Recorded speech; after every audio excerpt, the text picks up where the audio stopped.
जनता को, नागरिक जितने भी थे महाराज युधिष्ठिर के राज्य में, क्योंकि वे चक्रवर्ती सम्राट थे, वे पूरी पृथ्वी के एक छत्र राजा थे, महाराजा थे, तो उनके राज्य में नदियां, समुद्र, पर्वत अर्थात प्रचुर मात्रा में होता था। किसी भी चीज का अकाल नहीं पड़ता था, दुर्भिक्ष नहीं होता था।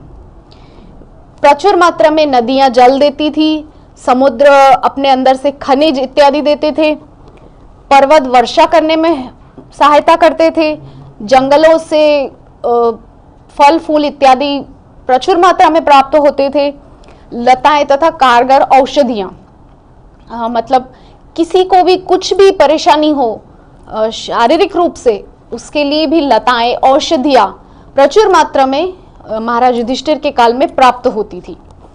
ऐसा क्यों होता था? आगे श्रील प्रभुपाद उसको विस्तृत रूप से समझा रहे हैं। ये सभी अपना अपना कर चुकता करते थे, मतलब अपना अपना योगदान महाराज युधिष्ठिर के राज्य में अपना अपना योगदान देते थे। क्यों देते थे? तात्पर्य में श्रील प्रभुपाद लिख रहे हैं कि जैसा कि पूर्व में उल्लेख हो चुका है, महाराज युधिष्ठिर अजित के संरक्षण में थे। देखिए, पहली ही लाइन में जगतगुरु श्रील प्रभुपाद ने जो मूल चीज है उसको लिख दिया है, और मूल बात क्या है?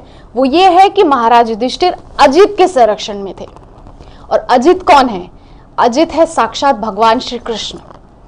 वेदों का प्रथम श्लोक है, जय जय जय अजामजित गुण दोष गुणा। तो इसका मतलब भगवान अजित है, उनको कोई हरा नहीं सकता, अजित है वे, उनको कोई परास्त नहीं कर सकता, वे सर्वोच्च सर्वोपरि सत्ता है। ये मूल चीज प्रभुपाद ने सबसे पहली पंक्ति में लिखकर ये बता दिया है कि महाराज युधिष्ठिर श्री कृष्ण के संरक्षण में थे। वे अपना निजी स्वार्थ साधने के लिए राजगद्दी पे नहीं बैठे थे, वे जनता का हित लेकर चलते थे। यही महाराज युधिष्ठिर के चरित्र की सबसे मूल चीज है, क्या बोलना चाहिए, सबसे खास चीज है, सबसे इंपॉर्टेंट चीज जो उनके चरित्र में है वो यही है कि महाराज युधिष्ठिर कृष्ण के संरक्षण में थे और निहित स्वार्थ से दूर निरंतर जनता के हित में ही सोचते थे।